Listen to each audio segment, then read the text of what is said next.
Episode 36. The green view turned brown from drought looks thirstfully to the darkening clouds. Got peaches? Greetings and welcome into the Pawtuxet General. I am your host, Jess. We have a lot to talk about this week. Peach tea, peach honey, and peach pie. Phew! 2 potato soup as requested from a listener, and the continuation of our House in the Corner series, My Adventures in Warwick Castle. This tale is not for the faint of heart. But first, I would like to thank our Patreon subscribers. These zesty people bring the salt and sweet to the umami that is the Pawtuxet General, without whom we would merely be tasteless fungus. So, thank you. Well, let's not waste any more time. What about peaches? They're in season right now in Rhode Island, so let's go bananas about peaches. First, a couple of drinks to tempt our sweet tooth. An old-fashioned peach tea. For this recipe, you will need 3 ripe peaches, peeled and chopped. Save the peels for later. 1/2 cup sugar, 3 cups water, 3 cups hot water, plus 3 tea bags, a saucepan, a glass pitcher, and a mesh strainer. Take your peaches, peeled and chopped, and put them in a saucepan covered with water. Cook on medium heat until soft. Then add the sugar and simmer until thickened. Then strain and add the resulting syrup to the pitcher. Let the tea bags steep in the hot water for 3 minutes, then take them out and let cool about a half an hour. Add the tea to the pitcher and stir. Over ice with a sprig of mint and a peach slice. Yum! But what about a cocktail, you ask? Well, this next recipe is much quicker and, well, boozier. The bourbon peach tea.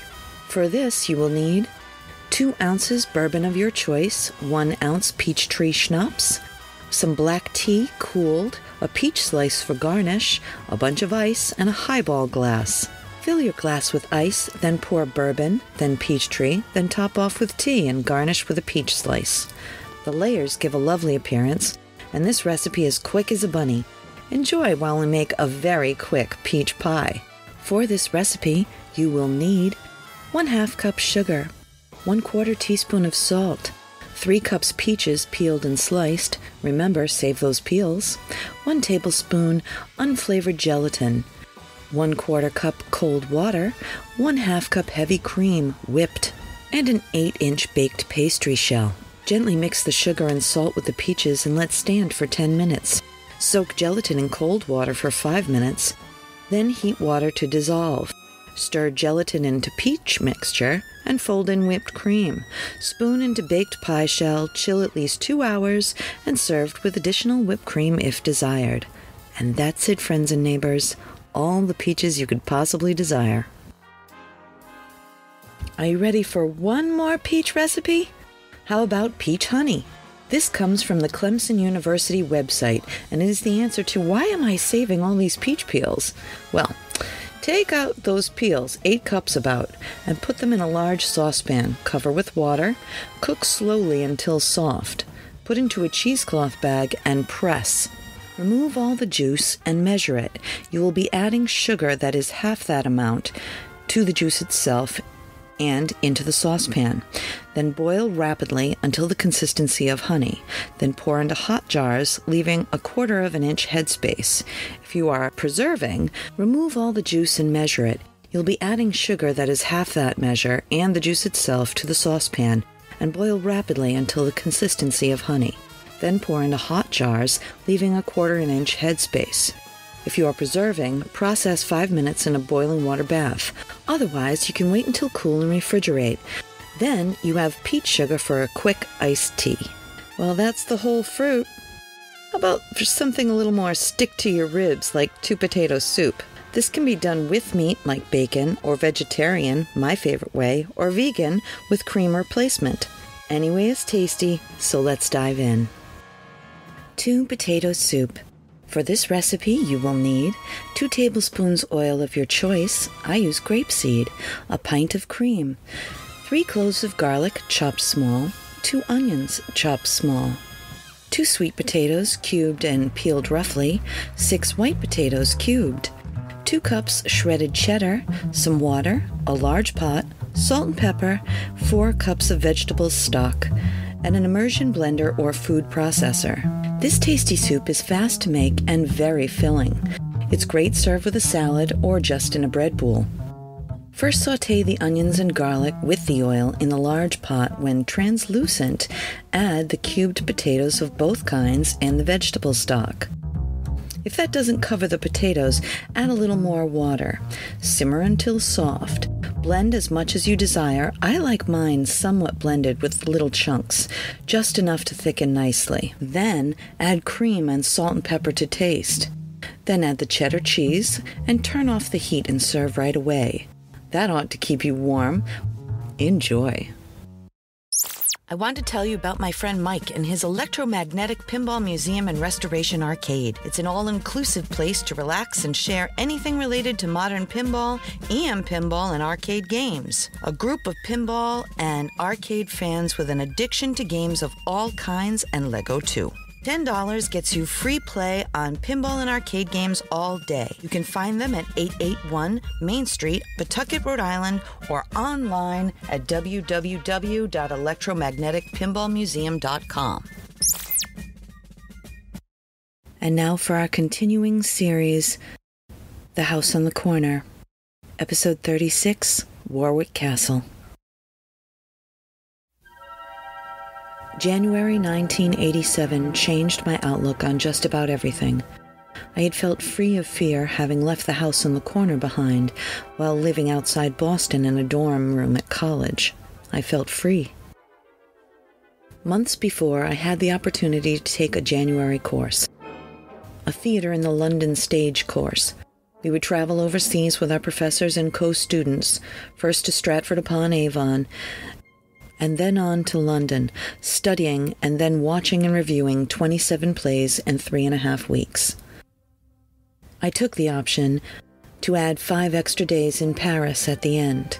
I worked 2 jobs, sold some stuff, and got some cash from generous family members. My budget was tight, but if I ate the continental breakfast every day, it would be fine. This would be my first time on a plane, an 8-hour flight, with my seat in the middle, with 3 passengers on each side. What I did not know, but figured out quick, was that I got air sickness, so I pushed that out of my mind and dove into my Sherlock Holmes story. Eventually, I fell asleep, and when I awoke, we were there, Heathrow. A bus ride later, and I was set free in Victoria Station while waiting for my next bus. I ran to the candy shop and asked for jelly babies. Having bought them, I felt comfortable to walk about. Unafraid but tired and encumbered with a month's gear, I tumbled from the bus when we arrived in Stratford and was in love. The air, the somehow cold, steamy breeze, green everywhere. My days there were spent sightseeing and with coursework at the Globe. It all went too fast. Full English breakfast just like at home. I was the only one who knew what Weetabix was or how to eat it. My time in Stratford was a beautiful dream, so I was not prepared for my last day to be filled with such horror that I would be forever changed. This day we got started early and got to the bus for Warwickshire, to my recollection just after dawn. When we arrived, the bus let us out outside the gates, and I remember as I walked through the sunlight dimmed and the clouds rolled across the sky. I knew the day would hold long tours, and found the barely open cafe to get a cup of tea, not being a stranger to morning tea at my grandparents' house. My tired mind absorbed the tea with milk and gradually became aware of my surroundings as the tour started. Like any other castle tour that I'd ever been on, we started in the main building. I was astonished by the antiquities that I saw. All impressive, dramatic, and like a museum, as expected. We went through Madame Tussauds. I must say, quite creepy but tidy display. Then we were set free to wander the grounds. Remember, this is January, and during the week, most of the castle was empty. I took my moment and escaped by myself to the tower across the square. I felt drawn. Hurry up, or the others would catch me. With some of my classmates trailing behind me, I strode fixedly to the Watergate Tower, walking strong and fast. I made it there first and started to climb the stairs, driven by a thought that I must get to the top first.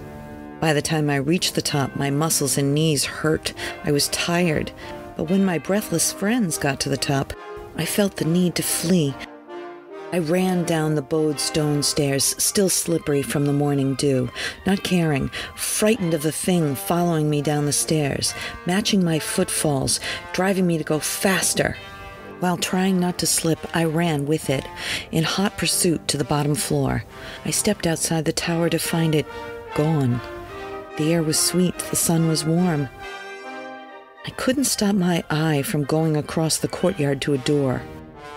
I was forced, driven, pushed to that door.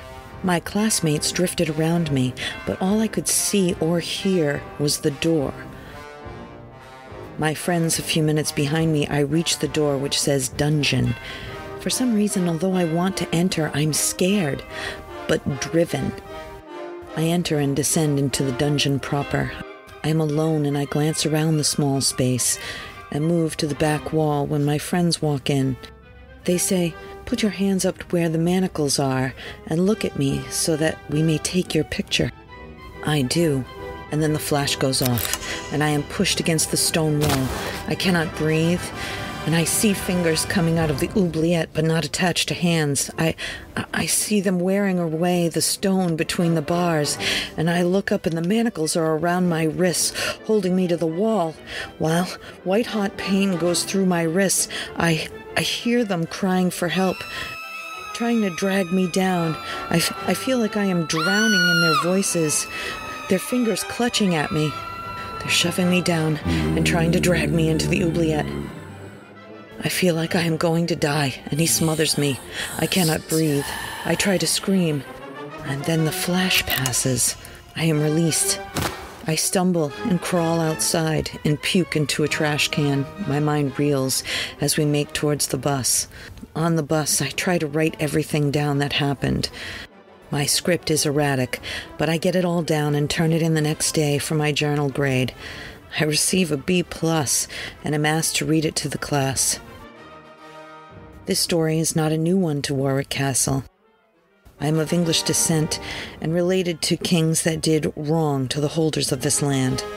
That happens from time to time at the castle, but I will never be able to wipe what the sadistic jailer of Warwick Castle did to those poor folk, and me.